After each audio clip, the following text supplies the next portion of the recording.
Kasabay nito, makikita ang espada na itinutok sa bungkos ng mga tala. At muling nagsalita si Huaran. Dahil hindi lamang daw iyon ang kanyang napansin. Dahil marami daw talagang kakaiba na nangyari sa misyon nila sa tuwing kasama si Ilsam. At hindi niya iyon dati ma-worry. Ipinikit ni Ilsam ang kanyang mga mata habang nakasandal sa dingding at nakakrus ang mga braso. Ipinaliwanag nito na ginawa naman niya daw ang lahat ng kanyang makakaya. At iyon na daw ang lahat na kanyang masasabi. Matapos marinig iyon ni Huaran ay iwinasiwas nito ang kanyang espada patungo sa mga talaan.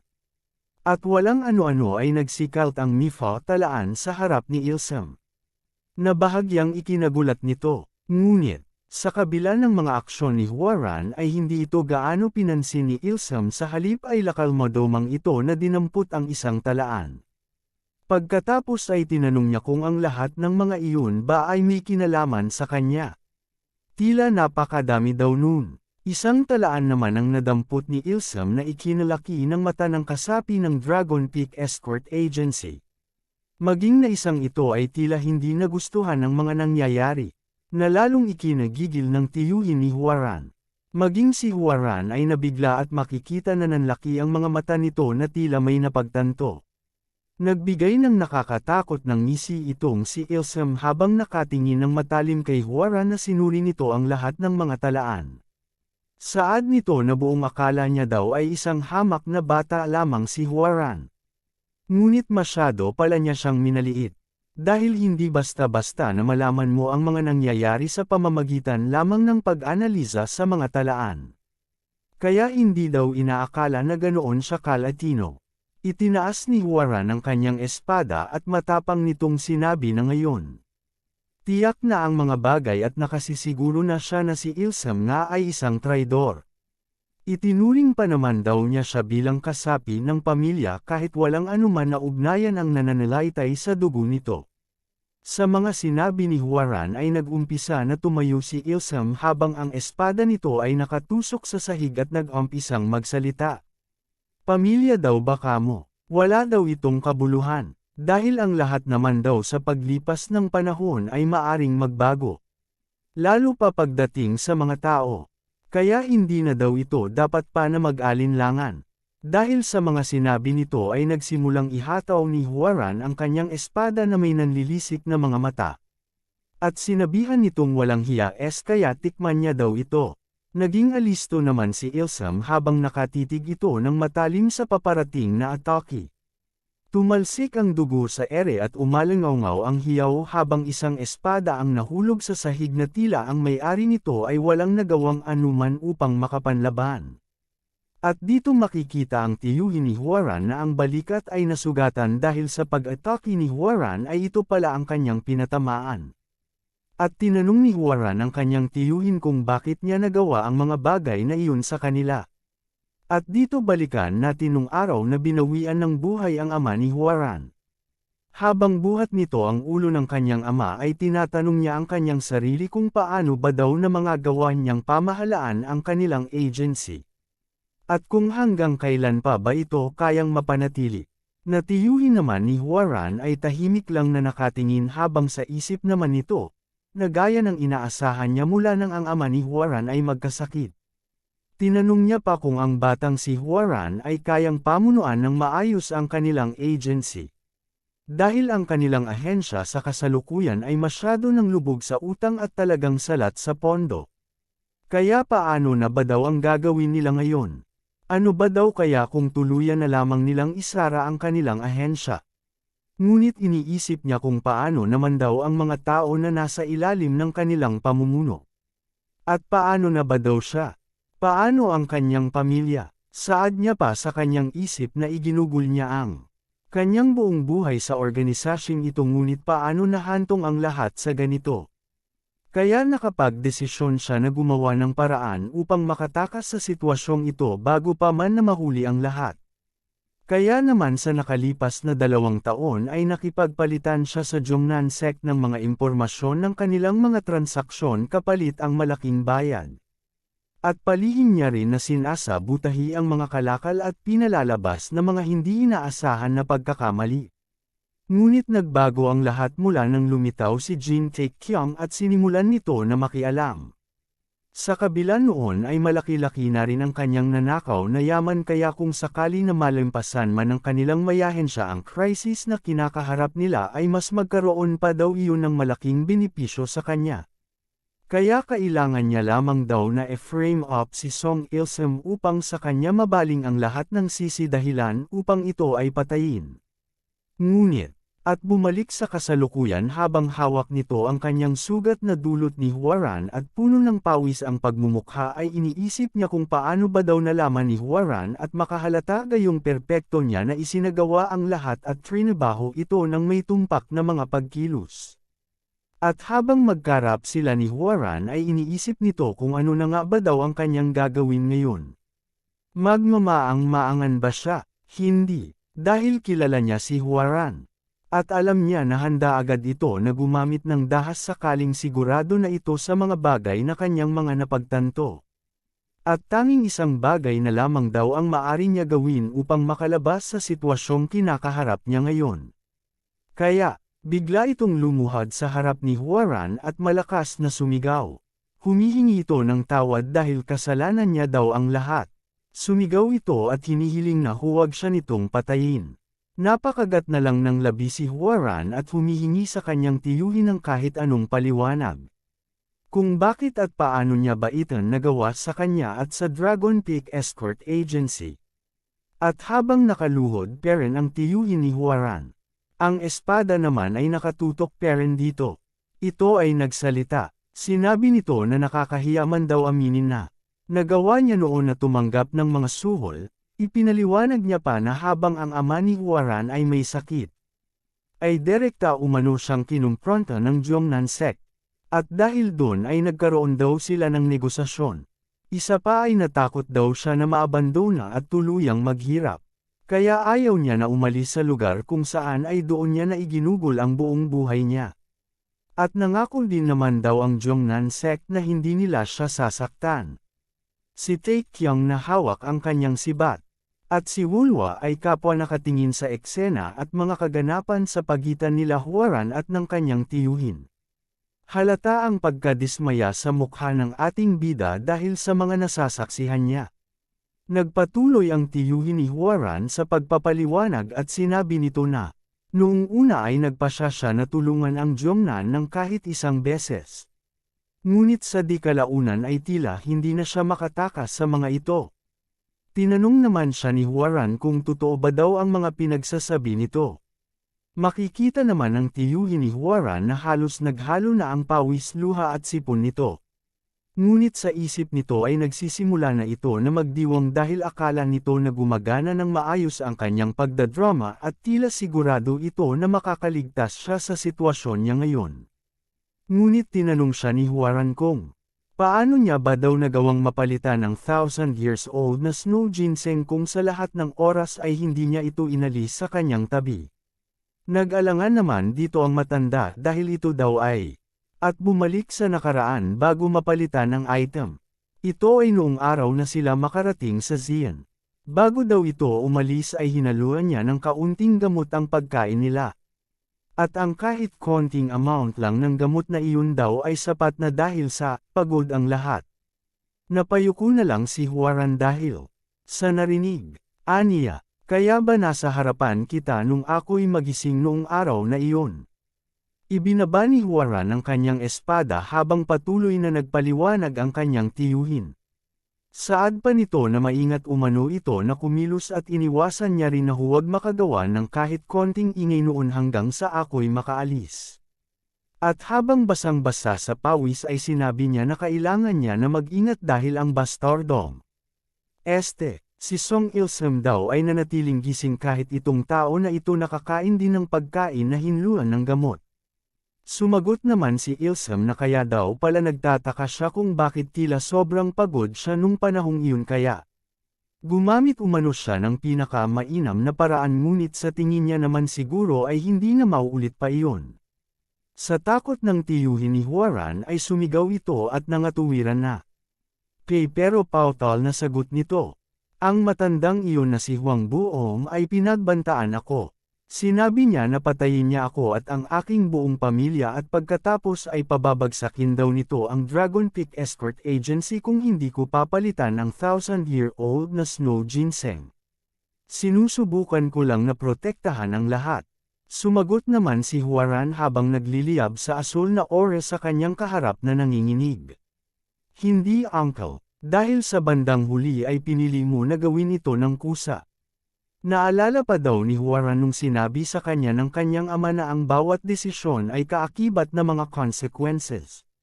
Sobrang na-corner na ang matandang ito kaya sa isip niya ay kailangan na meron siyang gawin upang patigilan si Huaran dahil hindi daw ito maaari. Kaya, muli ito na lumuhad at pinagsalakip ang palad at nakiusap na bigyan pa siya ng huling pagkakataon. Dahil uncle niya naman daw siya at ang soul brother ng kanyang ama. Kaya sigurado daw siya na mapapatawad naman daw siya ng tatay ni Huaran.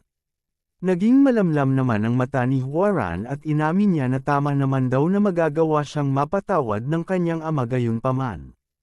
Sinimulan na iangat ni Huaran ang kanyang espada at sinabi niya na, Uncle Heo, Head Escort Leader Heo Jun. Hindi ako ang gentleman sword na si Ju Hogan. Ako ay ang hidden dagger flower na si Ju Huaran. At sinimulan na nga na iwas-iwas ni Huaran ang espada nito at maya-maya pa at tuluyan na nga na nahulog ang ulo ng matanda. Pagkatapos noon ay sumapit na ang gabi, na makikita ang bubong ng manor. At sa loob nito na puno masasarap na pagkain ang lamesa. At makikita ngayon ang masayang mukha ni Huaran bagamat pinagpapawisan. Aniya. Masaya siya na may treatment lang sila Taekyang bago sila umalis. At salamat talaga sa ginawa nito na pagliligtas sa kanila.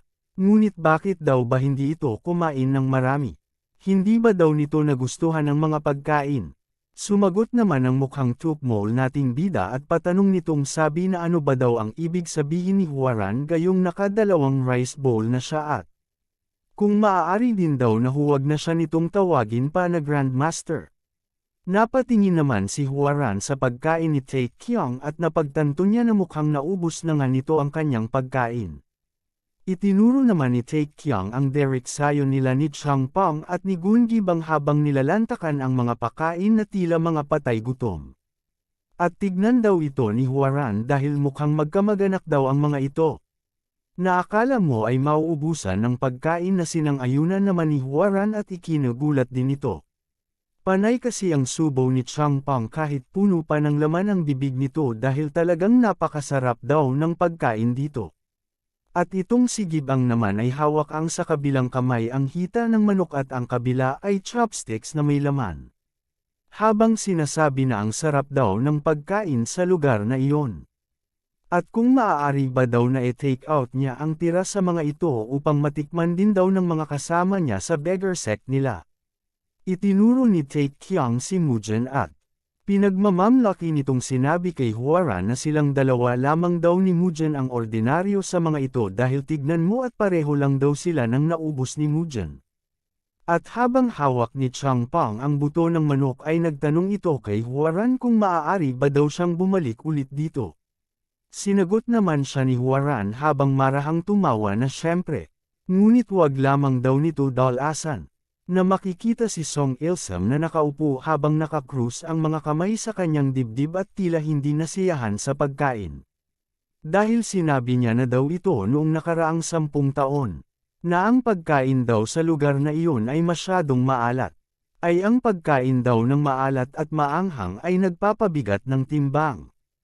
Napasulyap naman dito ang ating bida at sa isip nito ay talagang kakaiba daw ang ugali ng taong ito ngunit sa tingin din naman niya dito ay hindi din naman ito masamang tao. Napansin naman ni Ilsam ang pagsulyap sa kanya ng ating bida kaya tinanong niya ito kung bakit. May gusto ba daw itong sabihin sa kanya? Nakangiting tumugon naman ang ating bida wala. Iniisip niya lang daw kung sino ba daw talaga siya. Nagtatakang tumugon naman si Ilsam na hindi niya daw alam kung bakit gustong-gusto niya iyong malaman. Dumampot si Ilsam ng pagkain gamit ang kanyang chopsticks at nagsalita.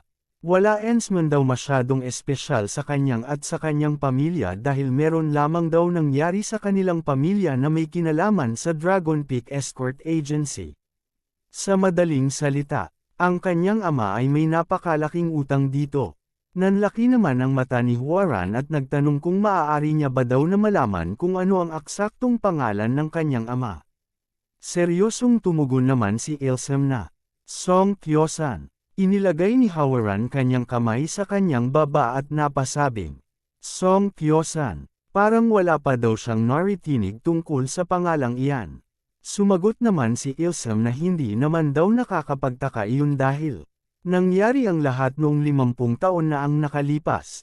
50 taon. Pagtatakang tanong naman ni Taekyong habang si Mujin ay napatingin din. Ito daw ay noong kasagsagan ng digmaan ng mabuti at masama wika ni Taekyong. At ito din ang dahilan kung bakit ang Jin family sa Guangdong ay naglaho. At habang patuloy sa pagkain si Changpong at Gong Gibang ay tila nagulat ng bahagya itong si Gibang. Naibinaling ng bahagya ang tingin nito sa Derek Sayo ng ating bida. At dito ay muling nagsalita itong si Ilsem habang may kung anong bagay ang kinukuha nito sa ilalim ng kanyang damit at inaalala ang panahong isa pa siyang sanggol na karga ng isang babae. Na ang tanging survivor na nanaiwan lamang daw sa pamilya nung araw na iyon at salamat sa escort king na si Ju Gongsan. Na siyang nagtaguyod sa kanya ng lihim upang itago sa mga ganid ng Murem at siyang nagbaloob din sa kanya ng kanyang apelyido. At makikita ang sobrang gulat na reaksyon ng dalawa na halos nanlaki ng husto ng mga mata. At napasabi na lang si Taekyong na, kung gayon ikaw ay, at hindi na ito na ituloy pa ni Taekyong ang kanyang sasabihin dahil sa ipinakita ni Ilsem ang isang kulay berde na jade hairpin. Wika pa ni Ilsem na ang Jin family ng Guangdong ay bigla na lamang nawala na pamilya noong kasagsagan ng dakilang digmaan ng mabubuti at masasama. Nang marinig iyon ni Gibang ay tila lalo itong ginanahan sa pagkain at nagtalsikan pa ang mga laway nito sa kasabikan. Aniya na nagkwento daw ang kanyang master patungkol sa 10,000 miles escort king. Kaya tinanong ng pulubing ito kung si Ilsem daw ba ang bata sa kwento. Naiinis naman si Ilsem sa pulubing si Gibang dahil sa mga tilamsik ng laway at pagkain. Kaya sinalag nito ng kanyang braso na may hawak na hairpin ang mga nagtalsikan sa kanya at pinayuhan nito ang pulubi na tigilan niya ang pagsasalita kapag may laman ang kanyang bibig. At kung hindi ba daw siya nakikinig dahil parang hindi nito naiintindihan ang kwento. Dahil ang batang tinutukoy daw na iyon ay ang kanyang ama. Napangan nga naman si Huaran sa pagkagulat dahil narinig niya daw sa kanyang ama ng ang kanyang lolo ay nilayo na malaman kung ano ang ginawa ng Jin family ng Guangdong habang ito ay nasa kanyang banig ng kamatayan. Pero hindi ba daw talaga ito nahanap o natagpuan? Narinig ko to rin masyado itong ikinasira ng loob ng aking lola. At habang nilalaro ni Ilsem paikot-ikot ang jade hairpin ay nagsalita ito. Na nung araw na iyon, isinawli ng escort king ang jade hairpin na natanggap niya bilang kabayaran. Ngunit umalis lamang ito kasama ang aking ama nang hindi man lang nagpaalam at hindi man lang nag-iwan ng kahit anong liham bago ang mga ito umalis. Tanong ni Huaran kung bakit naman daw. Sinagot naman ito ni Ilsem na masyado daw kasi na mapanganib.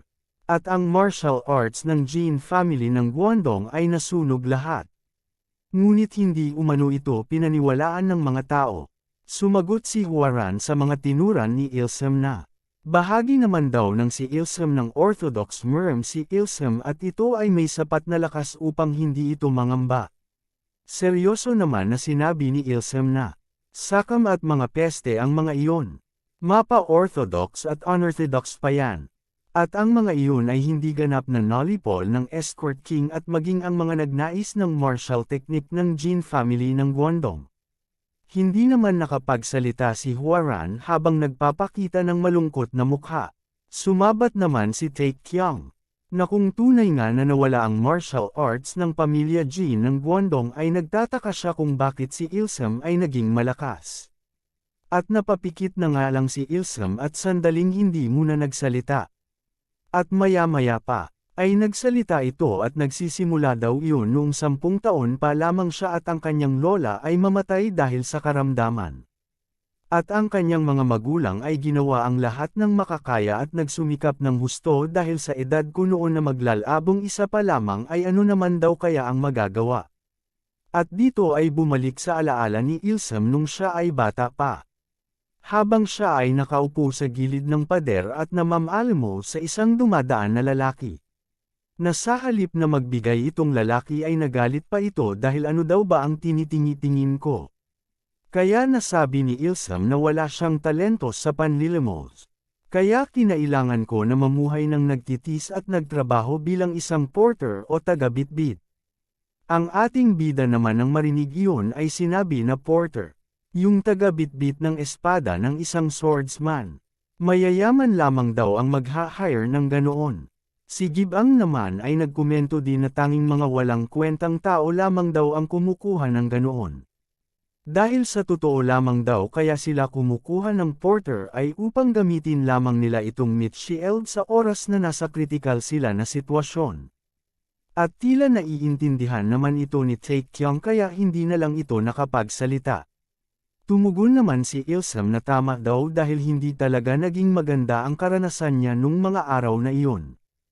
At dito ay makikita si Ilsam na yakap-yakap ang espada habang nakasunod sa isang lalaki sa unahan niya. Saad pa ni Ilsam na kailangan tiisin niya ang lahat ng pisikal at mental na pang-aabuso na may bitbit na espada habang umuulan ng palaso sa gitna ng laban. At nang isang araw nang ang grupo na nag-hire sa kay Ilsam ay magsitakas at tumakbo sa labanan ay hindi nila siya isinama at iniwan na lang upang gawing pain. Kaya ginawa ni Ilsam ang lahat upang makaligtas at nagtago sa gitna ng mga bangkay na umabot ng 4 na araw. At pagkatapos ay hinanap ko ang mga tao na umupo sa akin at nang akin sila na matagpuan sa isang lugar kung saan ay naroroon ito kasama ng iba ay nilapitan ko sila dala ang mga espada. At kahit puno ng dugo na may iisang sandalyas na lamang ang natira sa aking paa ay ginawa ko ang lahat upang mahanap sila. Ngunit, ipinagtabuyan nila ako at nagsabi ng mga panlalait at gumawa pa ng kwento na dapat daw, 3 ang espada ngunit bakit 2 lamang ang aking dala. At syempre dahil sa aking murang edad ay sinamantala nila ito upang hindi bayaran ang taon ng aking naging serbisyo. At dahil doon ay naihulog ni Ilsam ang bitbit nitong espada sa sahig. Tuluyan na nga din nanenes itong batang Ilsam at kahit sa mura nitong edad ay itinaas nito ang kanina nitong hawak na espada at itinutok sa lalaki. Nenas naman dito ang lalaki dahil saan daw ba ito humuhugot ng lakas ng loob upang umasta na parang minamaliit siya nito kaya. Agad na sumugod itong bakulaw na lalaki upang tapusin na ang buhay ng batang Ilsam. Ngunit tila hindi dito natinag ang batang Ilsam sa halip ay naging seryoso ito at ang tingin nito ay naging matalim. At ilang sandali pa ay makikita na lang ang bakulaw na lalaki na nakadapa habang damanak ang dugo nito sa lupa samantalang nakatayo lang si Ilsam sa harap ng walang buhay na katawan ng bakulaw na lalaki. Sinabi ni Ilsam na, sa dami ng labanan na kanya nang mapanood ay tila ordinaryo na lang ang mga ganoong bagay. Kailangan ko lang umilag ng 10 beses at umatake ng isa sa oras na may pagkakataon upang pabagasakan ang kalaban. Kaya ganoon daw siya natuto humawak ng espada. Sa pamamagitan lang ng panunood ng pagpatay ng iba, ay natutunan ko ang ilang mga trick sa paggamit ng espada. At habang seryoso na nakikinig si Tae Kyung ay nagtanong si Mujin kung ilang taon na si Ilsam nung una siyang nakapatay at namalayan nito na may kakayahan na siya na gumamit ng espada. Sumagot naman si Ilsam na kung hindi siya nagkakamali ay mga edad 13 o 14 na siya noon. E paano naman daw yung kalaban ni Ilsam dagdag na tanong ni Mujin. Habang si Tae Kyung naman ay seryoso parent na nakatingin habang naghihintay ng sagot mula kay Ilsam. Wika naman ni Ilsam na ang mga iyon daw ay mga unskilled third-rate na mandirigma lamang kaya sa tingin ba daw nila napapaligan ko ang mga iyon kung alam ko na hindi ko kaya. Sa isip naman ni Taekyung ay namamangha siya ng sobra kay Ilsum dahil naabot nito ang ganitong estado nang wala ang tulong ng martial arts ng kanya angkan. Kaya sa tingin niya ay sobrang talentado ng taong ito. Napaisip naman bigla si Gibang at inilagay nito ang kanyang kamay sa kanyang baba at maya-maya pa ay itinuro nito si Ilsum at sinabi, "Sandali, ikaw ba yung tinatawag nila na Soul Chaser?" Na bahagyang ikinagulat naman ni Ilsum dahil ang tawag na iyan daw ay nagsimulang itawag sa kanya 10 taon na ang nakalipas. At dahil doon ay nagsimula na naman na tumawa itong si Gibang habang nagsitalsikan muli ang mga laway at pagkain sa harap ni Ilsum na sinasalag ang mga ito habang sinasabi ni Ilsum na, huwag siya nitong paligan ng mabaho nitong laway. Tuwang-tuwa naman si Gibang habang sinasabi na hindi niya daw akalain na ang infamous Soul Chaser daw kasing edad niya lamang. At napatayo na nga lang si Hwaran sa sobrang pagkabigla dahil sa hindi pagkapaniwala. Kaya tinanong nito kung si Ilsum kung talaga ba, na ikaw ang Soul Chaser, ang nagawang manalo ng 100 beses sa life and death battle. Kumuha naman ng chopstick si Ilsum at inipit ang nguso ni Gibang upang matigil na ang pagpapaulan nito ng mabaho nitong laway. At para daw maging tumpak ang lahat, ay ang eksaktong bilang daw noon ay 102 ngunit mababaw na kwento lang daw iyon. At hindi na kailangan pa na pagkaabalahan pa, dahil sa harap naman daw nila ngayon ay merong dalawa na mas kahanga-hangang individual. Masayang sumagot naman si Changpang habang puno pa ng pagkain ng bibig na hindi naman daw dahil isang kahanga-hangang tao din naman itong si Ilsum. Nasinang-ayunan naman ni Taekyung habang may pangit na naman ito na pagmumukha na sinabing, "Oo nga, malakas ka rin ngunit hindi kasing lakas ko." Hindi naman nagustuhan ni Ilsum ang tinuran ni Taekyung at tinanong nito si Taekyung nang may galit na ekspresyon kung iniinsulto ba daw siya ni Taekyung. Habang ang tukmol nating bida ay patuloy lang sa pagtawa, na si Changpang naman ay pabigla na sinabi kay Ilsum na hindi naman daw sa ganon. At maya-maya pa ay napangiti na lang si Ilsum at nagtanong kung meron ba daw na mas matapang na alak dahil nais niya daw na subukan. At maya-maya pa ay natapos ang inuman at ubos na rin ang mga alak. Na makikita si Ilsum sa sobrang kalasinggan ay tuluyan na rin na bumagsak. Maging si Changpang ay tumutulo pa ang laway habang naghihilik. Habang si Gibang naman ay patuloy pa rin ang bigay nito ng alak kay Mujin at hinihimok nito na magpatuloy sa pag-inom. Si Hwaran naman ay tila may tama na rin dahil makikita na ang pamumula ng mukha nito habang si Taekyung naman ay tila hindi tinablan ng alak na kanilang ininom. Habang papatayo naman si Taekyung ay napansin ito ni Hwaran kaya bahagya ito na napalingon sa kanya. Nakangiti si Taekyung na humarap kay Hwaran at isinuntok ang kamay nito sa kanyang palad at nagpasalamat kay Hwaran. Nais pa daw sana niya na manatili pa ng matagal ngunit sa tingin niya ay kailangan na nila na umalis. Talaga daw ba? Tanong ni Hwaran. Yumuko ito at hindi muna nagsalita. At pagkatapos ay makikita ang pag-usod ng silya na inupuan niya. At pagkatapos ay tumayo na rin ito. Napalingon si Taekyung sa mabilis na pagtalikod ni Hwaran. At pagkatapos ay nagsalita si Hwaran at nagtanong kay Taekyung kung nais ba daw na samahan siya nito na maglakad ng kaunti. Na ipinagtaka naman ng ating bida, samahan daw siya nito sa garden na maglakad upang tingnan ang mga bulaklak kung ito na ba ay namukadkad. Agad na sinang-ayunan na lang ito ni Taekyung at inaya na siya ni Hwaran na sumunod siya sa kanya. Habang nagulat dito si Gibang at napatayo naman si Mujin. Bago umalis ay nagbiro pa si Taekyung na magandang timing daw iyon para makita din nila kung gaano kaganda ang mga bulaklak sa kanila pamumukadkad bago sila umalis. Hindi naman moari ang tinginan nitong dalawang lasing na hangal at namumula ng husto sa kalasinggan. Nabigla na lang na nagdahilan itong si Mujin na pupunta muna daw siya sa banyo at tatae lang muna daw siya. Sinaway naman siya ni Gibang dahil anong klase daw siyang tao dahil masahol pa daw siya sa isang pulubi na pagkatapos kumain ay tatae. Sinasaway naman sila ni Taekyung dahil ano ba daw ang mga pinagsasabi nila. Kaya ginaisang na lang ni Gibang si Changpang dahil aalis na daw sila. Itong si Changpang naman ay ayaw gumising at patuloy lang sa pagbanggit ng dumplings. At lumipat ang tagpo kung saan ay naglalakad na magkasama si Taekyang at Huaran. Nagsalita itong si Huaran na si Taekyang daw ay isang mabuti at interesanteng tao. Tinanong naman siya ni Taekyang kung talaga ba, na sinagot naman siya ni Huaran na oo dahil kung minsan daw si Taekyang ay masyadong frustrating pero nauuwi din naman sa magandang kinalalabasan.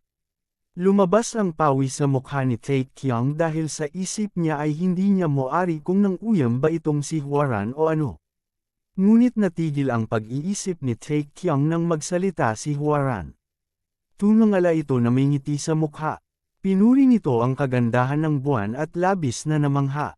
At sa silong ng maliwanag na buwan, nagpatuloy sa paglakad ang dalawa na animoy magkasintahan. Tinawag ni Taekyang ang pansin ni Huaran at nagtanong kung kanya bang nalalaman na nagliliwanag ang buwan dahil sa reflection na nagmumula sa liwanag ng araw. Hindi naman nakuha ni Huaran kung ano ang ibig sabihin ni Taekyang kaya sinabi ni Taekyang sa seryosong paraan. Ipinaliwanag ni Taekyang na base sa pag-aaral o mas maiging sabihin na mula sa isang scholar sinabi nila iyon. At kahit nagtataka ay sinang-ayunan na lang ito ni Huaran ngunit sandali lamang daw. At maya-maya pa ay inilabas nito ang isang kahon at ito ay ibinibigay niya sa ating bida. Lumingon naman dito si Taekyang nang may pagtataka kung ano ba ang bagay na ito na iniaabot sa kanya. At makikita ang hugis kohan na ibinalot sa dilaw na tela. Ito ba ay ang pag-ulat na tanong ni Taekyang na siyang sinang-ayunan ni Huaran?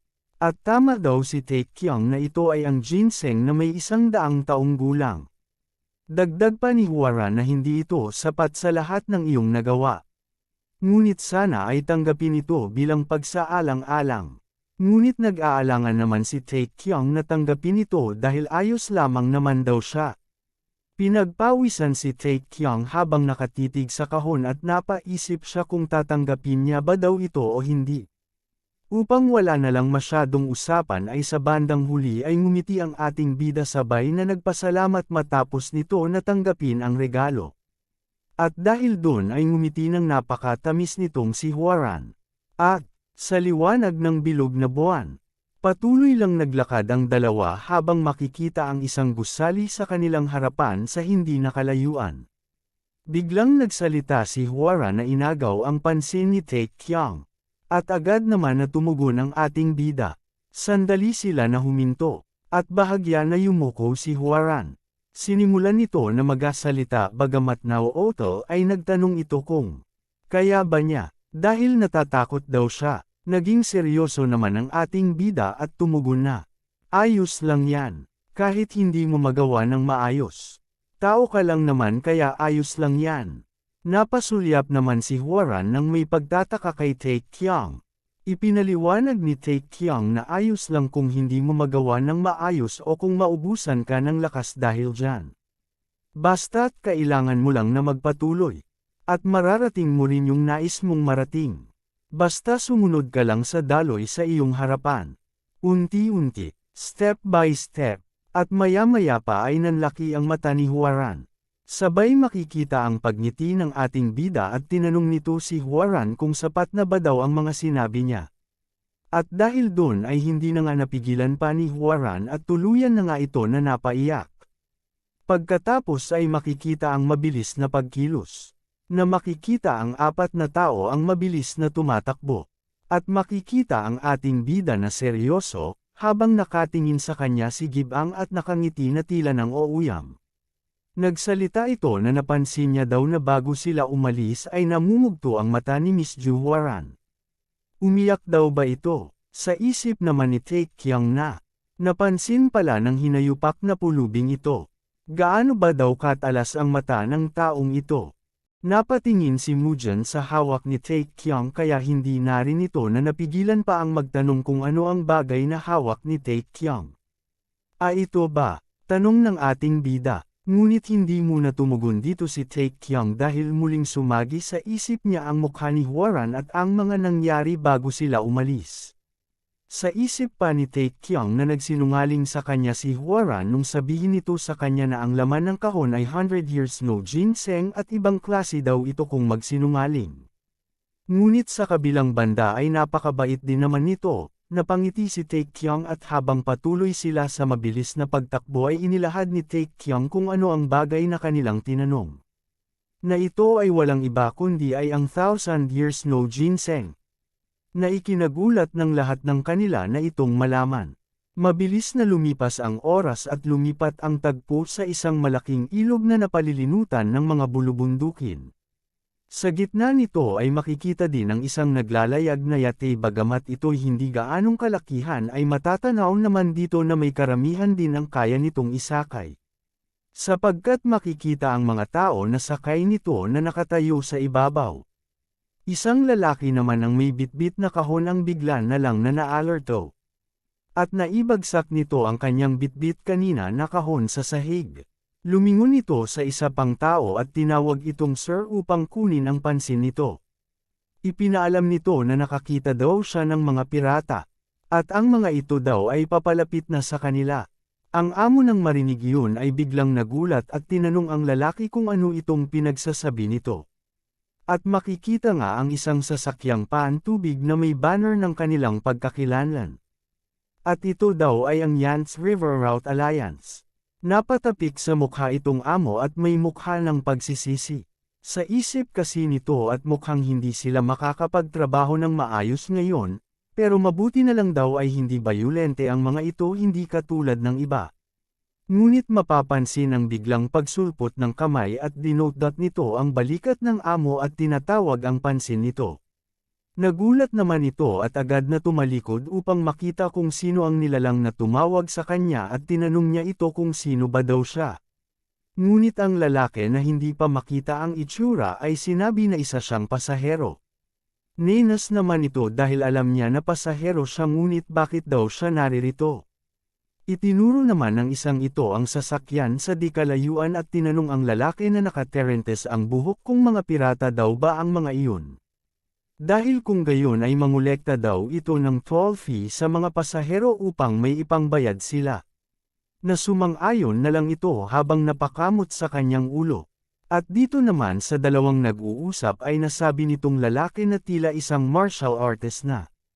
Ang alam niya daw ay kilala sa buong Sichuan ang Yangtze River Route Alliance. Ikinaway naman nitong lalaki ang kanyang kamay upang patigilan itong kausap niya dahil mas mainam kung wag ito gumawa ng maaring ikagalit ng mga iyon. Kahit pa sabihin daw nito na isa siyang martial artist ay kapag na-provoke nila ang mga iyon ay malamang patay silang lahat. Kaya mainam daw na bumalik na lang ito sa lugar kung nasaan ito kanina. At wala din daw silbi ang maghintay sa halip ay dapat silang magmadali dahil kung sakali na makita sila ng mga iyon ay sigurado na ang kanilang katapusan. Makikita naman ang isang paa sa likuran ng lalaki na nagtatanong at sumabat ito at nagtanong na. Kung gayon ang sasakyan na ito ay napakabilis. Natumugon nito at itinuro ang isang direksyon at sinabi na syempre. Halata naman daw sa sukat nito di ba? At ang mga tao pala na iyon ay si Mujin at ang ating bida na si Taekyung. Ngumiti ang ating bida habang nakatingin sa di kalayuan at nakaakbay kay Mujin. Inutusan niya si Mujin na simulan niya ng kunin lahat ang mga gamit. Dahil mula sa oras daw na iyon ay aagawin nila ang sasakyang pantubig na iyon. Na siyang ipinagtaka naman ni Mujin. At makikita nga na ilang distansya na lang at talagang malapit na ito sa sinasakyan nila. Lumipas pa ang ilang sandali ay makikita naman ang isang silid. At mapapansin na may kung anong ingay at kalabog ang siyang pumapailang lang sa buong paligid ng silid. At sa loob nito ay makikita ang isang lalaki na may malaking katawan na nakaupo at tahimik na nang mameditate at matatanaw ang aura na lumalabas sa kanyang buong katawan. At habang nagmi-meditate ay tumakbo sa isip nito na, dekada na rin ang lumipas nang maabot niya ang pagiging peak level. Sinubukan niya na umano ang maraming uri ng medicinal herbs at maging ang ilang droga dahil sinasabi ng ilan na ito ay nagbibigay ng kakaibang epekto sa mga gumagamit nito. Ngunit wala sa mga iyon ang nakatulong sa kanya upang malampasan ang kasalukuyan niyang lebel. Napakuyom ng mahigpit ito ng kamao at sa isip niya ay hindi maganda ang nangyayaring ito. Dahil kailangan niya umanong malampasan ang kasalukuyan niyang lebel kung nais niya na maging head ng Yangtze River Water Route Alliance. Ngunit natigil siya sa kanyang iniisip at pagko-concentrate nang makarinig siya sa labas na tila nagtatalo at isang tao na nagtatanong kung sino ang kapitan sa sasakyan na ito. Na may tumugon naman na siya daw ang kapitan. Sinabi pa ng isa na tiyak siyang pagbabayaran sa ginawa niyang pagpasok dito nang walang pahintulot kaya kailangan niya na maghanda. Sumagot naman ang kausap nito na, hindi naman daw niya siya kilala kaya bakit naman daw nito nasabi na para bang nakagawa siya ng napakalaking kasalanan. Kaya kung maari daw ay kunin na lang nito bilang tanda ng paghingi ng kapatawaran, at hindi na nga nakapagtimpi pa itong isang ito at napakunot na lang ang kanyang noo dahil sa kanyang mga naririnig. Sa isip pa nito ay binalaan niya sila na huwag gagawa ng kahit anong ingay. Tutal rin lang ay tapos na siya sa kanyang ginagawa, ay sisiguraduhin daw niya na papanagutin niya ang siyang umistorbo sa kanyang pagsasanay. At dito nga maririnig ang malakas na pagkatok. At sa likod ng pinto ay maaaninag ang selweta ng isang nilalang na nakatayo sa harapan. Tinatanong naman siya ng tao na ito habang may nakakalokong ngiti kung ano ang kanyang ginagawa. At naalarma naman dito ang lalaki at naisip niya na ito ay isang kalaban. At upang makakuha ng kalamangan ay hindi na siya nagpatampot-tampot pa kaya kasing bilis ito ng kidlat na sumugod upang atakihin ang nilalang na nasa likuran. Isang malakas na asul na enerhiya ang sumabog nang tumama ang kamao nito sa pinto na siyang dahilan upang mawasak ang pintuan. Kasabay nito, sa hindi inaasahang pangyayari, isang kamay ang sumalo sa kanyang kamao na tila isang bata lamang ang naging puwersa ng suntok nito. At nang tuluyan na nga na magkaharap ang dalawa ay tinanong nito si Tae Kyung kung sino ang kanyang pagkakakilanlan. Nakangiting sumagot naman si Tae Kyung na, Ako lang naman ang may-ari ng sasakyang ito. Hindi naman ito nagustuhan ng nilalang kay minura niya si Tae Kyung habang muling naghanda ng isang malakas na namang suntok na may sumasabog na asul na enerhiya at hindi lamang yun, dahil tinawag pa nito si Tae Kyung na mabahong aso. At tuturuan niya daw ito ng leksyon. Sumigaw ito ng napakalakas at tuluyang binitawan ang kanyang atake na tinawag nito na Ship-Destroying Fist. At pagkatapos nun ay makikita ang mga banner at ang maaliwalas na kalangitan. At maya-maya pa, ay makikita naman ang pagmumukha ni Tae Kyung at nagsalita ito at nagtanong kung hanggang kailan niya balak na tuminggaw sa kalangitan. At inutusan niya ito na, bumangon na bago pa siya menes. Makikita nga na nawasak ang dingding kung nasaan sila kanina at ang biglang pagbangon ng nilalang na tila nalilito peren kung ano ba ang nangyari. At itong si Tae Kyung at Gibang ay patuloy lang na nakatingin sa kanya. Sa kabilang banda naman, ay makikita ang mga nilalang na nakaluhod sa harap ni Mujin na binibilang sila na mga nakaluhod. Itong si Changpang naman ay tila walang pakialam na naglalakad. Kitang-kita naman ang pagkadismaya ni Tae Kyung dahil napakahina lamang daw nitong kumagnato. Gayunpaman ay nagtanong dito si Tae Kyung kung kilala ba daw nito yung tao na tinatawag na Iron Maiden. Napabangon ito at makikita pa ang pamumulan ng noo at inulit ang sinabi ni Tae Kyung kung Iron Water ba kamo. At sino daw ba ang tinutukoy nito? Napaisip si Tae Kyung at inilagay ang kanyang daliri sa kanyang baba na may nakakainis na pagmumukha at sinabi na kung hindi siya nagkakamali ay Iron Maiden talaga yun. Ngunit naputol siya nang biglang magsalita itong si Gibang at sinabi nito na baka ang tinutukoy nito ay ang Iron Water Divine Dragon. At dito ay naalala ni Tae Kyung ang maskuladong lalaki na nilampaso niya noong preliminary sa Dragon Phoenix Selection dahil kaparehong-kapareho daw niya ang teknik na ginamit nito. At habang magkaharap si Tae Kyung at ang ginulpi nitong lalaki ay tinanong nito ang ating bida kung kilala ba daw nito ang kanyang nakababatang kapatid. Nagtanong naman si Tae Kyung kung nakababata ba kamo. Tumugon naman ito na oo. Dahil yun daw ay ang pinakabata sa kanila. At iyon ay ang ikatlo at ako ang ikalawa. Nanlaki naman ang mata nitong si Tae Kyung dahil bigla siyang may naisip.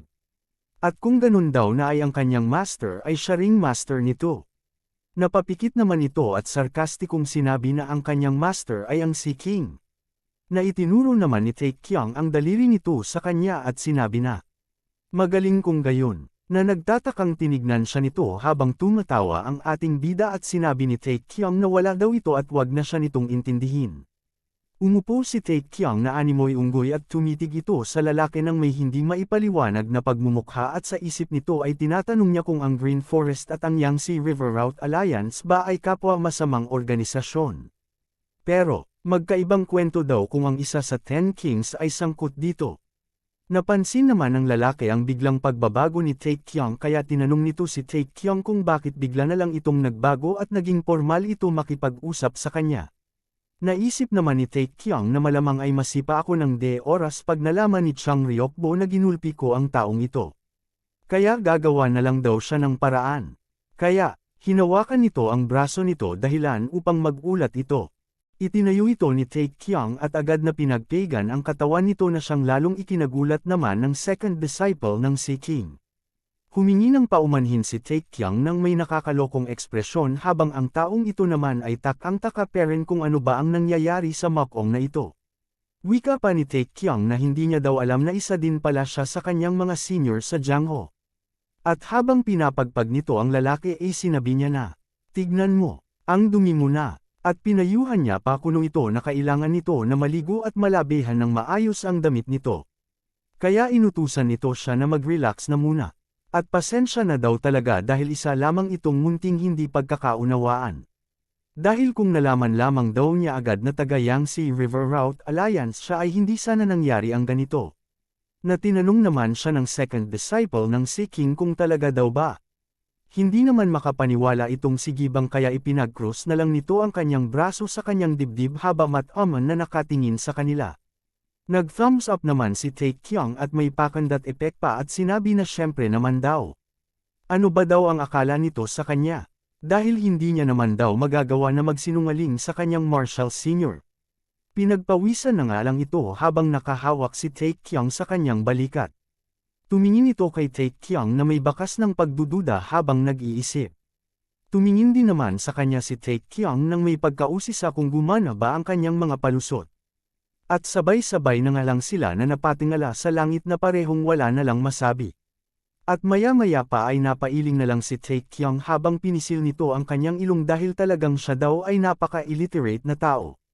Na hindi pa rin makapagsalita itong lalaki na kanyang ginulpi. Bahagya siyang sinulyapan ni Taekyung habang pinipigilan ang sarili na magsalita at baka lalo niya pa itong magalit. At sa kaunting sandali pa ay hinawakan nito ang braso ng lalaki na ikinanginig naman nito dahil tila nagka-phobia na ito sa ating bida.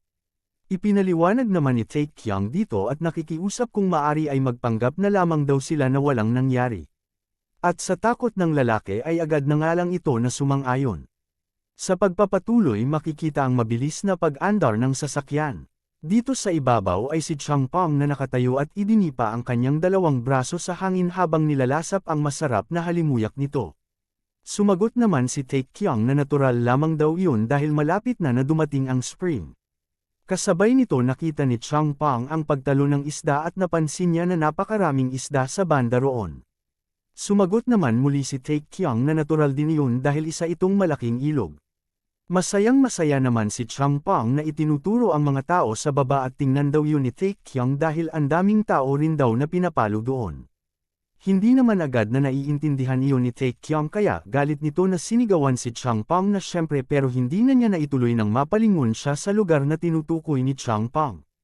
Nagtanong naman si Changpong kay Taekyung kung maaari din daw ba siya na sumali sa pagpalo. Na agad naman siyang inawat ng ating bida at manatili lamang daw siya. At dito ay makikita ang tuloy-tuloy na pagpalo ng disciple ng si King sa mga tauhan nito na ang bawat isa ay nakapila at lahat ng nakatikim ay sumisigaw sa sakit. At habang umaalingaw ang mga hiyaw ay lumingon si Taekyung kay Gibang na nakaupo at sinabihan niya ito na dapat daw ay sinabi nito ng maaga sa kanya na ang sasakyang ito pala ay pag-aari ng si King. Naiinis na tumugon naman si Gibang na hindi naman daw siya isang manghuhula para matukoy kung sino ang nakasakay sa sasakyan. Wika pa ni Gibang na si Taekyung daw itong siraulo na nagplano na ambushin ang sasakyan. At, pagkatapos ay dun lang nila nalaman na pagmamay-ari ito ng Yangtze River Route Alliance. Hindi nagustuhan ni Taekyung ang tinuran ni Gibang kaya hindi maipaliwanag ang pagmumukha nitong top mole nating bida at sarkastikong sinabi na. Ha, aba ngayon marunong ka nang sumagot sakin ng ganyan. At tinawag ni Taekyang si Mujin upang tanungin sana kung ano ang masasabi nito tungkol sa bagay na iyon. Ngunit nang lingunin niya ito at ni Changpang ay tumulo na lang ang pawis ni Taekyang dahil nakita nito si Mujin na panay ang suka sa berendilya ng sasakyan. At doon napagtanto ni Taekyang na mukhang hindi ito sanay sa paglalakbay sa tubig. Ngunit, ang tulunggis naman na si Changpang ay pilit ginagaya ang pagsusuka ni Mujin at gusto niya na rin daw na magkaroon ng seasickness dahil hindi niya pa raw naranasan iyon kahit kailan. Sumagot naman siya ni Taekyang na mas mainam daw na iba na lang ang subukan nitong gawin. At maririnig naman ang mga tunog na pagyapak ng tao na umaakyat ng hagdan. At dito makikita ang pagdating ng second disciple ng si King. Maya-maya pa ay ngumiti ito at itinaas ang isang kamay upang batiin sila Taekyang at tinawag niya ito na kanyang mga junior niya at tinanong kung ayos lamang daw ba sila dyan. Natila nagbago na ito at nahimasmasan mula nang makatikim sa ating bida na si Taekyang. Lumapit si Taekyang at sumagot na oo at wala namang dapat na ipag-alala. Ngunit itinuro ng second disciple ang kinaroroonan ni Mujin na patuloy pa rin ang pagsuka at sinabi na mukhang hindi mabuti ang isang iyon. Ngunit sumagot lang si Taekyang na ayos lamang daw talaga sila at wag na daw nito intindihin ang isang iyon. Bago magsalita ay nag-ahem muna ito at sinabi kay Taekyang na, siya nga pala, di ba sinabi mo na tatango kayo ng Chengdo? Na sinang-ayunan naman ni Taekyang at tinanong kung gaano daw ba katagal aabutin ang biyahe papunta doon. Sumagot ito na, sa ngayon daw ay nasa Guang'an sila ngayon na sakop ng Eastern Sichuan kaya. Ang tansya niya daw kung sa kasalukuyan nilang bilis ay aabutin sila ng 3 araw pa bago makarating. Ngunit 2 araw naman daw kung mas magiging maganda ang ihip ng hangin. At dahil sa impormasyon na iyon ay nagpasalamat dito ang ating bida na agad na sinabi ng second disciple na wala lamang daw iyon.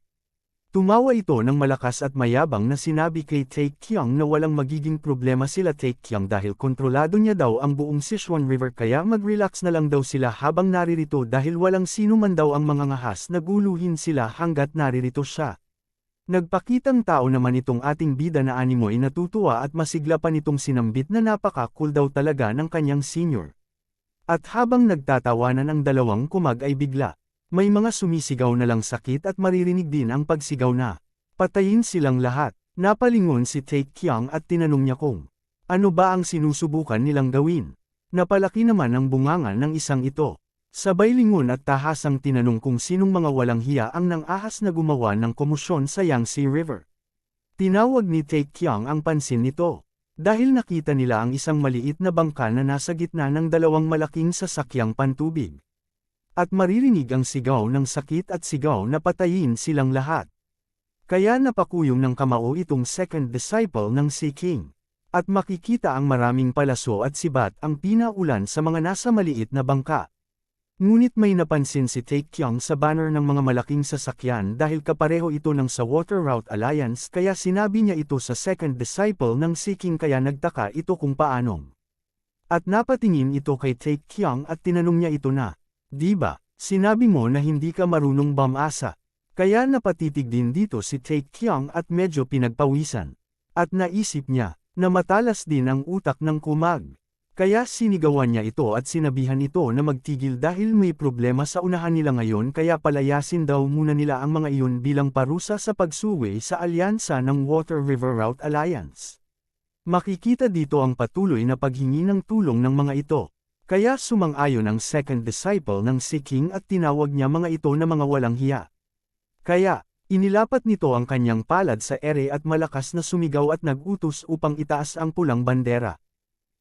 Sa nakaraan ng ating kwento ay natapos ng inutusan na ng second disciple ng si King ang kanyang mga tauhan upang itaas ang pulang bandila senyales na lalabanan nila ang kabilang puwersa na gumagawa ng kaguluhan. At dito nga ay nagkakasiyahan ng mga animal na inaatake ang nasa kabilang bangka. At masaya pa ang mga ito na isinisigaw na mamatay na umano silang lahat na nasa kabilang bangka. At habang tumitindi ang ginagawa ng mga animal ay bigla na lamang may napansin ang isang ito na nagtaka kung ano ang bagay na kanyang nakita. At hindi rin nagtagal ay napansin na rin ito ng iba na may isang malaking bangka ng Water River Route Alliance ang mabilis na papalapit sa kinaroroonan nila. Naagad nila ito na nakilala bilang speed ship.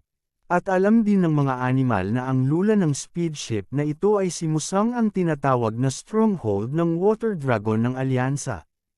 At dahil doon ay sabay-sabay na nga na nagpasya ang mga ito na tumigil sa kanilang ginagawa at nagpasya na umatras, kaya makikita ang pag-alis pabalik ng dalawa nitong malaking bangka at iniwan ang kanina nilang sinasalakay. Hindi naman ito nagustuhan ng second disciple ng si King, kaya nagngalit ang ngipin nito sa pagkagalit dahil bakit daw ang mga ito ay biglang nagsisitakas.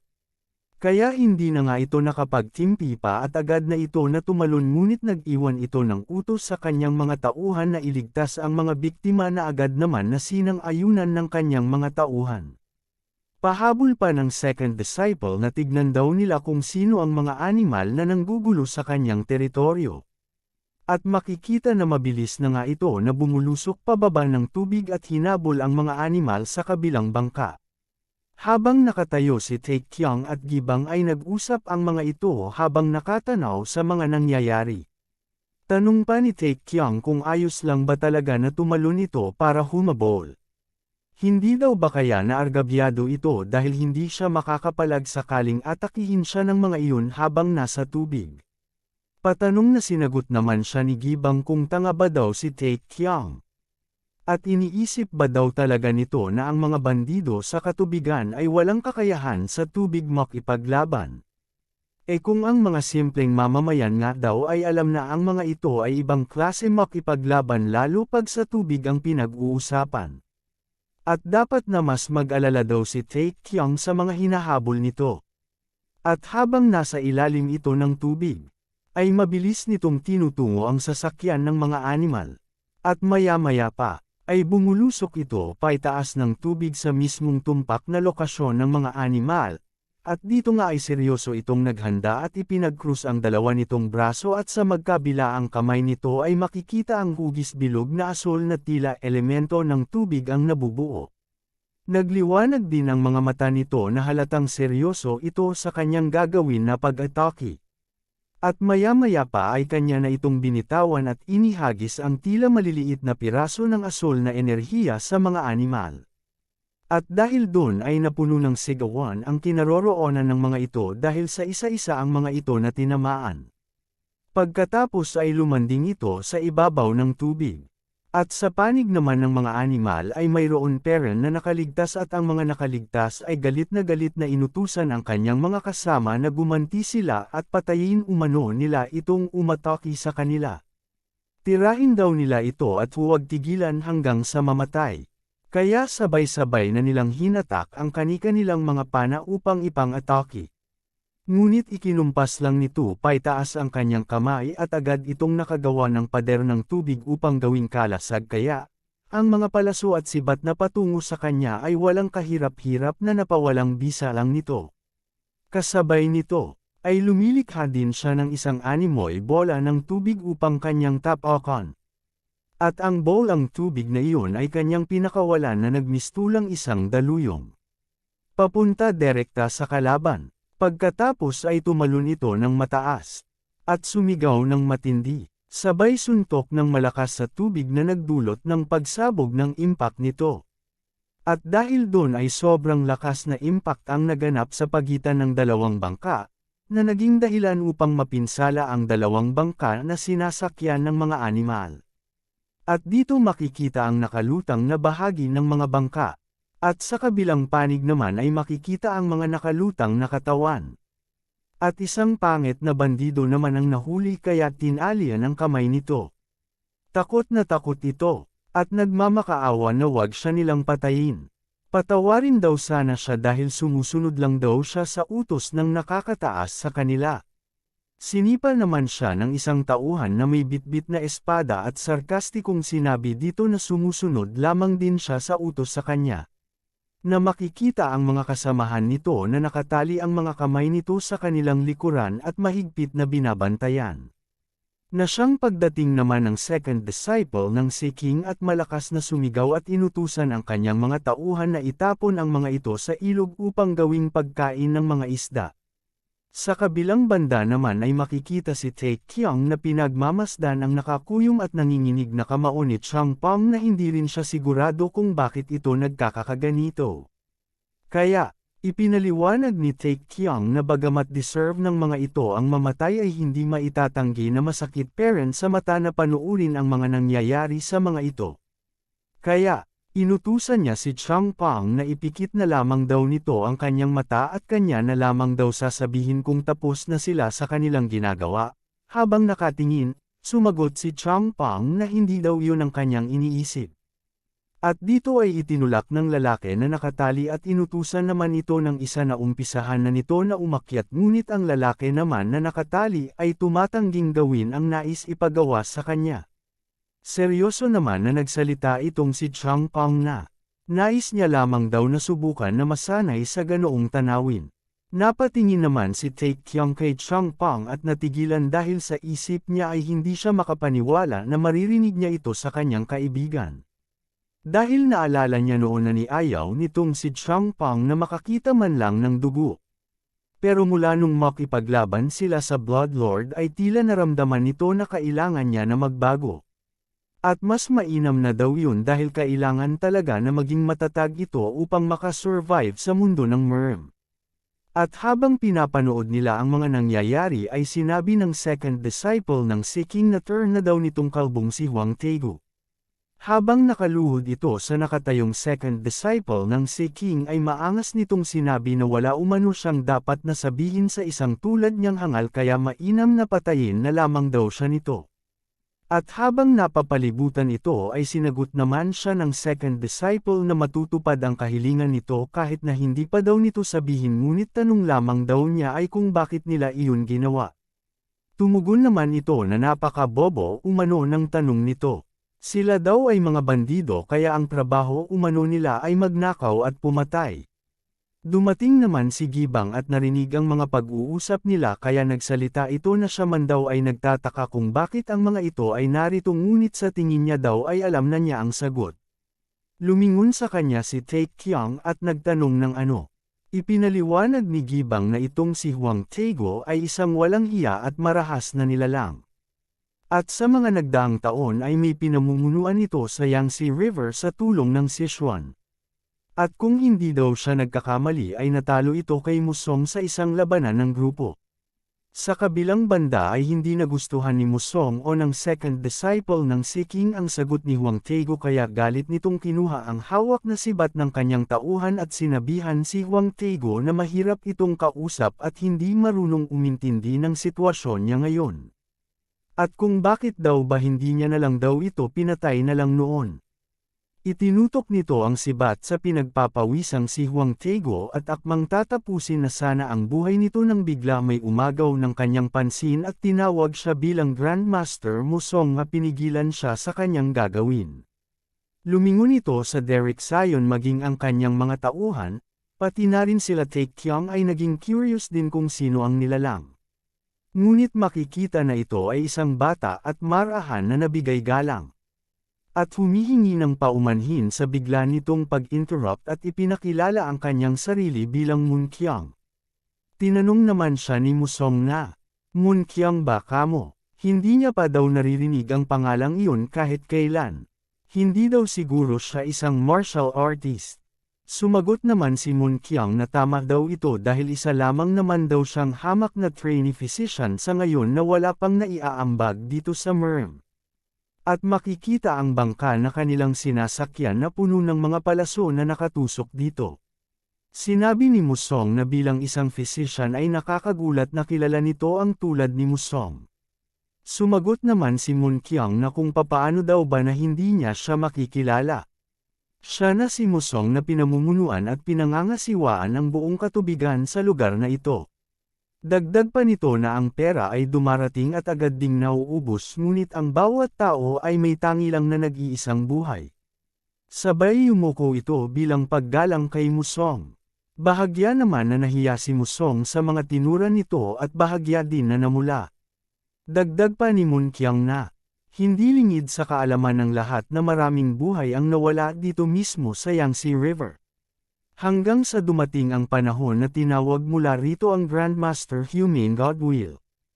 Inilagay ni Musong ang kanyang kamay sa kanyang bibig sabay nag-ahem. Tama na daw ang pagpuri nito sa kanya, sapat na daw iyon. At satisfied na din naman daw siya na tawagin bilang bayani ng Yangtze River. Hindi naman maintindihan ang pagmumukha nitong si Taekyung dahil sa isip pa nito ay napasabi ito na ano. Sa ganoong pagpapasikat, bayani mong mukha mo. Dagdag pa nito sa kanyang isip na kahit anong gawin nitong pagpapanggap ay isa pa rin itong bandido. Kahit nagkukumaari lamang itong mabuti sa harap ng mas malakas sa kanya.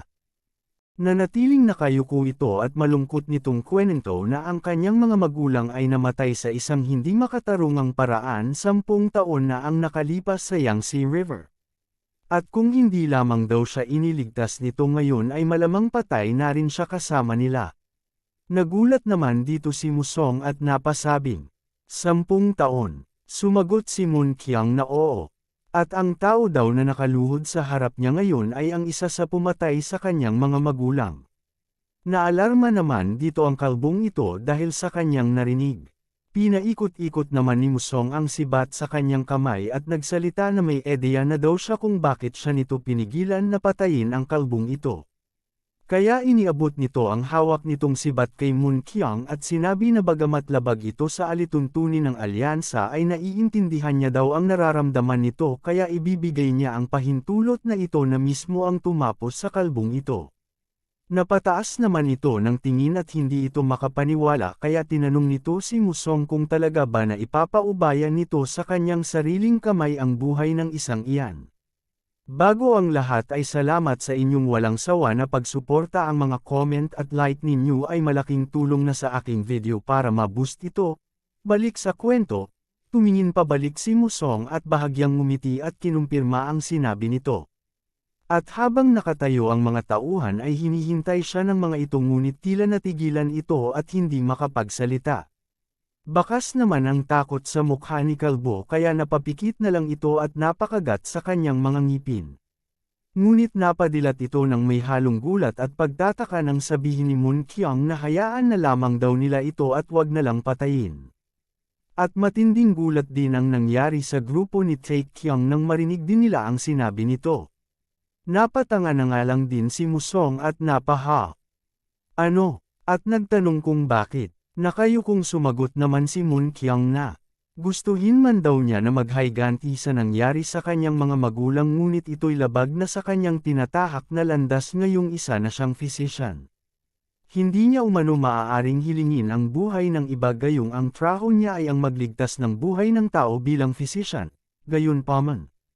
Kung wawasakin daw nito ang panloob na enerhiya ng taong iyan upang hindi na muli pa makagawa ng masasamang bagay at sa kaparusahan ng naaayon sa batas ay maari itong hindi patayin. Namangha naman dito ang mga tauhan dahil sa kanilang narinig.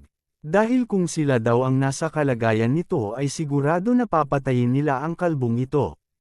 Sinabi pa ng iba na malamang ay magiging aral na iyon sa mga mahilig pumatay ng walang kaparehas. At ang iba ay nagsabi na talagang napakahusay daw ng pagtuturo sa batang ito at malamang daw ay magiging isa itong mahusay na manggagamot. Nilinggan ni Musong ang kalbo at seryoso nitong sinabi dito na. Narinig naman daw nito siguro ang mga sinabi ng physician, diba? Kaya ano daw ba ang masasabi nito? Dahil dito, ay ngumisi ito ng malademonyong ngiti. At sa isip nito ay babalikan niya sila at papatayin upang pagbayarin sa mga kahihiyan na ito. Ngunit hindi na niya naituloy pa ang inisip ng bigla. Isang malakas na atake ng sipa sa dantian nito ang tumama na siyang dahilan upang mapasigaw ito sa sakit at bumagsak. Saad pa ni Musong na dyan ito nababagay at bahala na daw siya sa sarili niya kung paano siya mamumuhay ng may sirang dantian. At sa sobrang sakit ay sumigaw itong kalbo at isinumpa nito na gag-antay siya anuman daw ang mangyari. Dahil doon ay inutusan ni Musong ang kanyang mga tauhan na patahimikin nila itong kalbo at ilagay sa gilid ng barko upang dalhin sa bilangguan. Naagad sinang-ayunan naman ng kanyang mga tauhan. Kaya makikita na kinaladkad na nga ito ng taong may saklab sa mukha upang ihagi sa gilid. At makikita si Musong sa gitna ng nagkakatipong mga survivor at humihingi ito sa mga tao ng paumanhin kung nasaksihan nila ang kanyang kalupitan at humihingi din daw ito ng paumanhin sa mga nangyaring pagkaantala sa kanila. Lubos naman ang pasasalamat ng mga ito kay Musong dahil kung hindi daw dahil sa kanya ay patay na sana sila kaya hindi daw nila alam kung paano nila siya mababayaran. Nilagay ni Gibang ang kanyang dalawang kamay sa kanyang batok at inaya na niya ang kanyang mga kasamahan upang umalis. Ngunit malalim na napaisip itong ating bida. Habang patuloy niyang pinagmamasdan ang mga taong patuloy na nagpapasalamat kay Musong, ay napansin ni Taekyong na bagamat may mga nasugatan sa mga ito ay wala ni isa man ang namatay, at napansin din ni Taekyong na ang tanging mga katawan na nakita nilang nakalutang sa ilog ay ang mga katawan lamang ng mga bandido. Dagdag pa ni Taekyong na bagamat nagtamo ang mga ito ng sugat sa kaliwa at kanang bahagi ng katawan ay wala ni isa ang namatay sa mga ito. At kung hindi dahil sa physician at sa floorboard at silya na ginawa nilang mga panangga ay malamang patay na rin ang mga ito.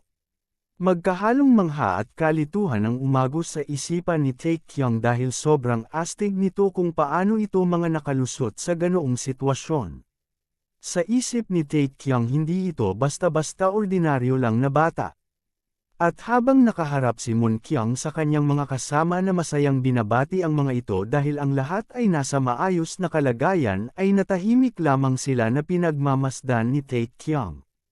Ngumiti si Taekyong sa kanyang naisip dahil curious siya kung anong klaseng bata itong si Munkyang kaya sinimulan niya na i-activate ang kanyang chi sense. At dito nga ay makikita na nagsimula na nga na-scan ng chi sense ni Taekyong itong si Munkyang. At, sa nakaraan ng ating kwento ay natapos tayo ng sinimula ng ating bida na scan si Munkyang gamit ang kanyang kakayahan na chi sense at dito ay makikitang lumabas sa kanyang sistema ang antas ni Munkyang bilang isang level 6. Nadismaya naman si Taekyong sa kanyang nalaman dahil akala niya ay may malaki siyang surprise na dapat asahan sa batang ito, at hindi niya inaasahan na level 6 lamang pala ito kaya sa tingin niya siya ay sobrang nagkamali.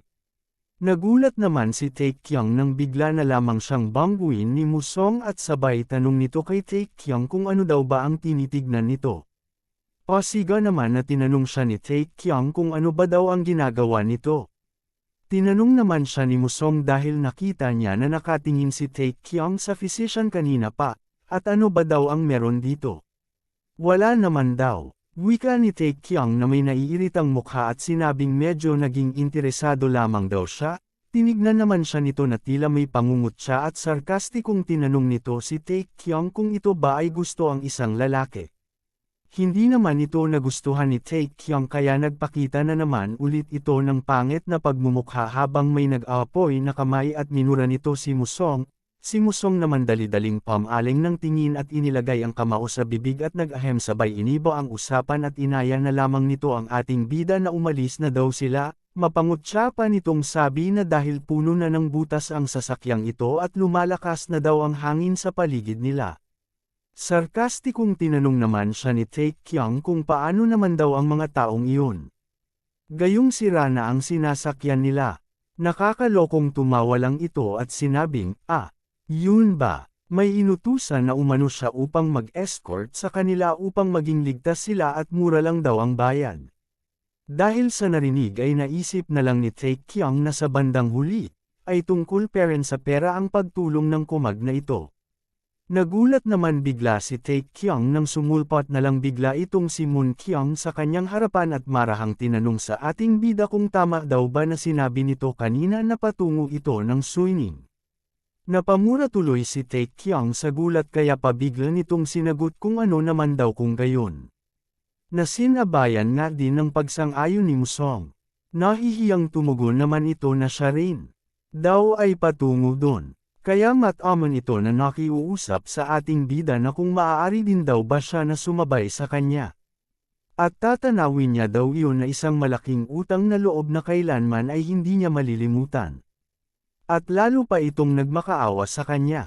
At dahil sa matinding pakiusap ay ngumiti ang ating bida at sumagot ng pagsang-ayon dahil hindi naman daw mahirap ang hinihingi nito. At agad naman na nagpasalamat si Moon Kyung ngunit hindi naman may pinta ang mukha ni Musong sa labis na pagtataka. At maya-maya pa ay maiwan na lamang itong tulala dahil paano ito nangyari na tila nawalan siya ng karapatan gayong siya ang may-ari ng sasakyan na ito. Makikita naman natin dito si Mujin na hanggang ngayon ay masama pero ang pakiramdam na tila mamamatay na sa sobrang pagsusuka. At nang makita siya ni Moon Kyung ay agad nitong itinuro sa kapitan dahil meron pa daw na naiwan sa gilid ng sasakyan na isa pang bangkay. Tumugon naman si Mujin at nagsabi na hindi pa naman daw siya patay kaya ano ba daw ang pinagsasabi nitong bangkay. Mabilis lumipas ang oras at dito nga ay walang tigil si Moon Kyung na tinutulungan ang mga bandido na pagaanan ang kanilang pakiramdam sa pamamagitan ng masahe at acupuncture. Hindi siya namimili ng tutulungan dahil basta may pagkakataon ay ginagawa nito ang kanyang makakaya upang tumulong kaya makikita siya na pinalilibutan ng mga ito na nagnanais din ng kanyang serbisyo at ang isang nakatayo pa nga ay nagsabi sa kanya na kung maari ay siya rin daw ay isunod niya, kaya makikita si Tae Kyung na tahimik lamang sila na pinagmamasdan, at lumipas ang oras, na makikita sila na nakaupo sa hapagkainan. At inaya sila na kumain ni Tae Kyung ngunit si Moon Kyung ay nagliliwanag sa kasiyahan sa kanyang mga nalaman tungkol sa pagkakakilanlan ng grupo ni Tae Kyung. Masigla pa nitong sinabi na, nalaman niya daw sa mga tao ang tungkol sa apat at ekwenento sa kanya ang lahat ng mga nakakahangang bagay. Dahil si Tae Kyung daw pala ay ang disciple ng Fire King at nakakahanga daw ito. At narinig niya na rin daw ang tungkol sa Sword Saint maging ang tungkol sa mga nagawa nito kaya malamang daw si Chang Pang daw ay isa ring kamanghamanghang martial artist, at napawaw din ito dahil nakilala nito si Gun Gibang ng Beggar Sect, ang second beggar. Pinuri din ito si Mujin at tinawag ito sa kanyang bansag na Jin Dragon Squad's vice leader. Kaya napaahem na lang si Mujin habang umiinom ng kape. At sa kasagsagan ng 3 araw na biyahe ay lahat ng mga nasa sasakyan ay naging malapit kay Moon Kyung dahil sa mabuti nitong pakikitungo sa kanila. At makikita nga na nakarating na ang kanilang sinasakyan sa Kapitolyo, ngunit si Mujin ay patuloy pa rin ang pagsusuka. Habang si Chang Pang ay itinaas ang 2 kamay sa ere, si Moon Kyung naman ay pinagsalo ang kamao nito sa kanyang palad at nagbigay ng kanyang pasasalamat sa masaya, ligtas at komportableng pagbabiyahe kasama nila. Tumawa ng malakas si Musong at inilagay ang kamay sa kanyang bewang, mayabang nitong sinabi na wala lamang daw yun at sabihin lamang daw nito ang kanyang nais at madali lamang niyang magagawa ng paraan dahil siya daw ang tinagurian na steamboat na si Musong. Hindi naman siya kinontra ng lahat at sarkastikong pinuri pa ito ni Tae Kyung at sinabing napakahusay niya daw talaga bilang isang ruler ng Yangtze. Ngunit bigla, nagiba ang itsura ni Tae Kyung na pinaalalahanan si Musong na magkikita pa naman daw silang muli pagbalik nila diba? Kaya tila binalot ng yanig ang panga nito at nahinto ang paglabas ng tunog ng kanyang tawa. Tamang-tama naman na dumating ang isang maliit na bangka kaya nagmamadali ito na sumakay at tinangka pa siya na pigilan ni Tae Kyung, sandali. At tinawag pa siya na sir, ngunit hindi na niya ito pinansin at sinabihan niya na lang ang ating bida na magpapadala na lamang daw siya ng tao para sa kanila at inutusan niya na ang bangkiro na magmadali na silang umalis. Kaya mabilis na nagsagwan ito na mabilis na nakalayo sa kinaroroonan ni Tae Kyung ngunit si Tae Kyung naman ay nagpasalamat pa rin dito. Nagbigay ng paggalang si Moon Kyung kay Tae Kyung at sinabing nakarating siya dito sa lugar na ito ng mabilis at ligtas dahil kay Tae Kyung kaya labis daw siya na nagpapasalamat. Itinaas ni Tae Kyung ang kanyang kamay na may kahoy at wag daw siya sa kanya magpasalamat dahil hindi naman daw siya ang nagpiloto. At naghanda na rin na umalis si Tae Kyung pero sinabihan niya ito na, hindi man daw niya alam kung saan ito pupunta at kung bakit, ay mag-iingat daw ito palagi. At iniabot ni Tae Kyung kay Moon Kyung ang ilang piraso ng pilak at tanggapin niya daw ito ngunit pasensya na daw kung wala siyang gaano na maibigay sa kanya, na ikinagulat naman ni Moon Kyung, at habang salo nito ng kanyang 2 kamay ang ilang piraso ng pilak ay hinawakan ni Tae Kyung ang ulo nito, at sinabi na ayos lamang daw tanggapin niya daw iyan at isipin na lamang na isa itong allowance galing sa kanyang nakatatandang kapatid. Ngunit natatarantang sinabi ni Moon Kyung na masyado daw itong mahalaga para ibigay sa kanya. Pumikit si Tae Kyung at nakangiting nagsabing kung gayon, bayaran na lamang daw siya nito sa hinaharap at magtungo daw ito sa kanilang pamilya Jin kapag ganap na itong physician na kasing husay ng Divine Physician. Divine Physician, sambit, ni Moon Kyung na may pagtataka, kaya sumagot si Tae Kyung ng oo at mas mainam daw yun kaysa sa pagsuntok sa buwan diba? Na siyang sinang-ayunan na lang ni Moon Kyung at gagawin daw niya iyon, kaya nagpaalam na si Tae Kyung dito at pinaalalahanan si Moon Kyung na mag-ingat, at nagpatuloy na nga sila sa kanilang paglalakad.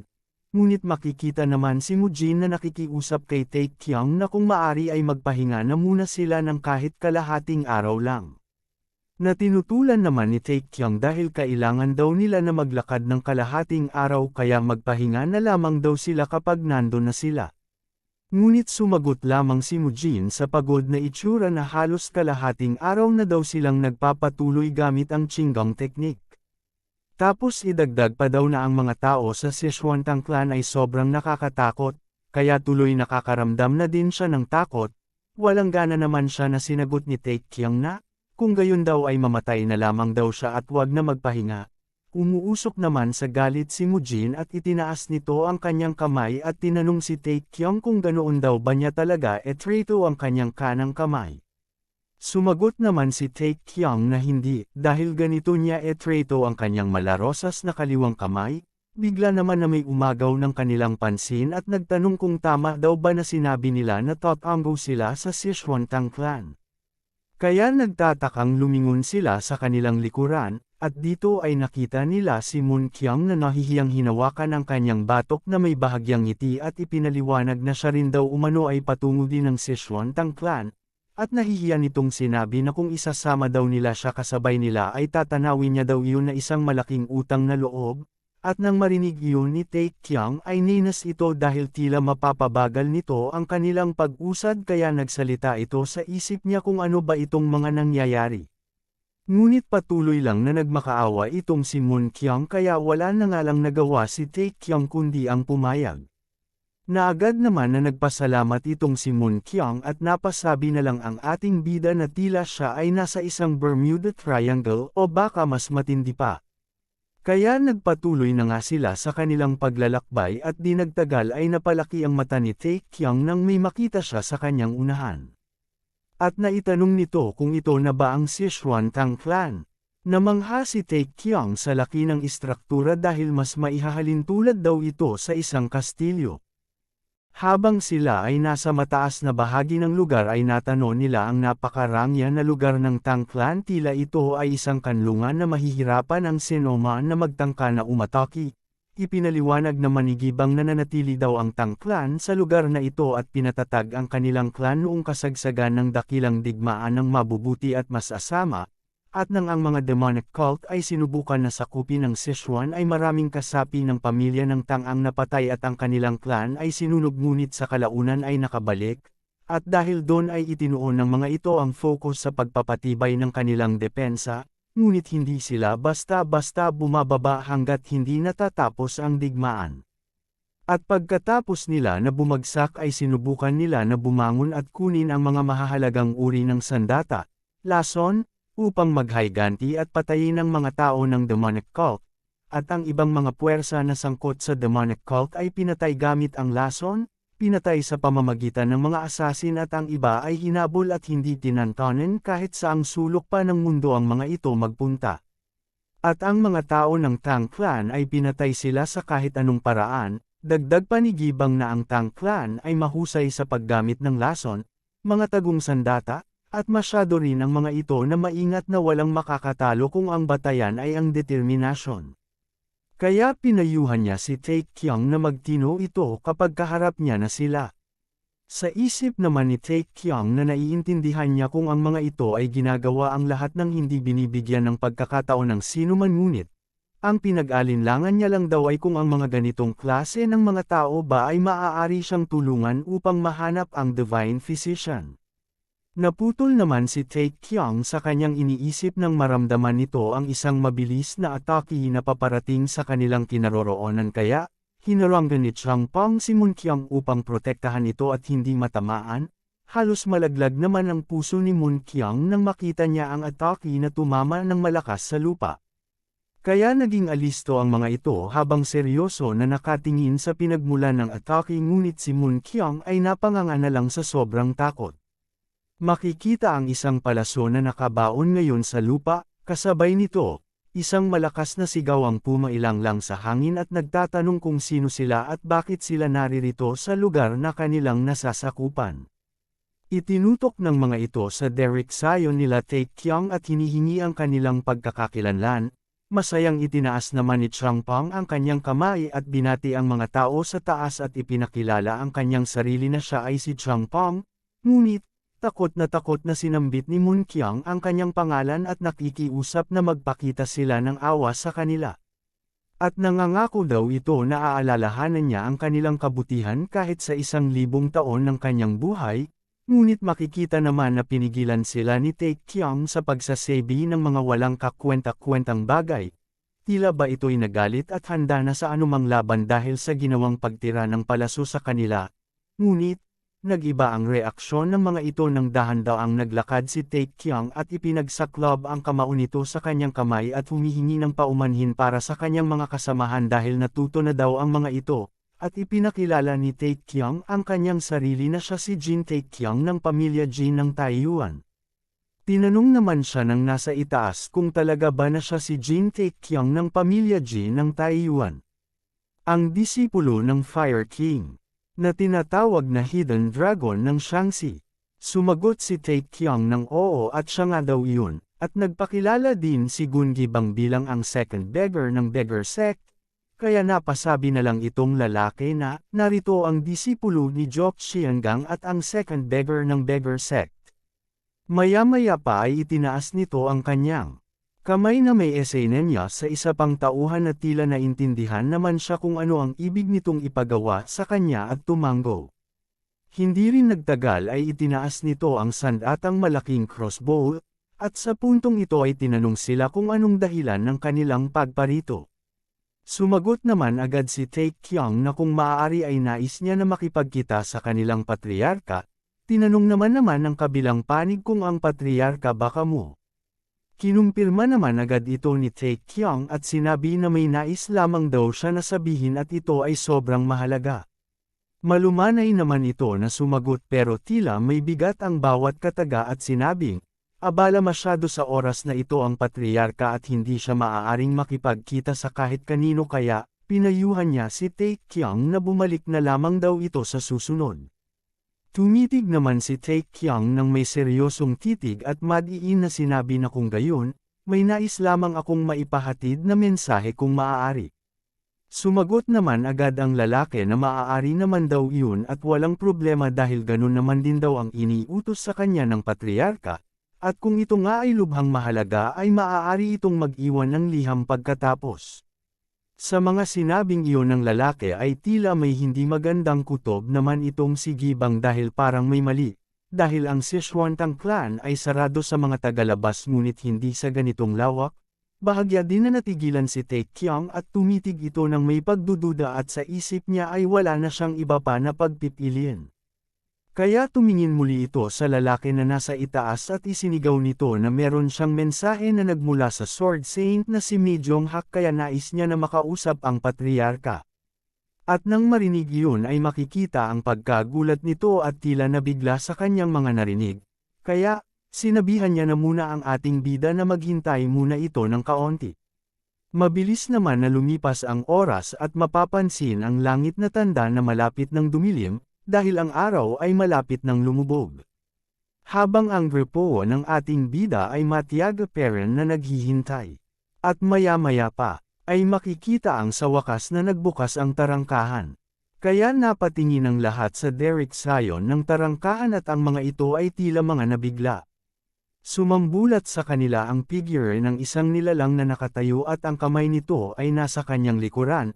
Nakatindig ito ng maayos at sa malinaw na tinig ay nagsalita ito, sinabi niya sa Grupo ng ating bida na ngayon ay maaari na sila na pumasok dahil nagbigay na ng pahintulot ang kanilang patriarka.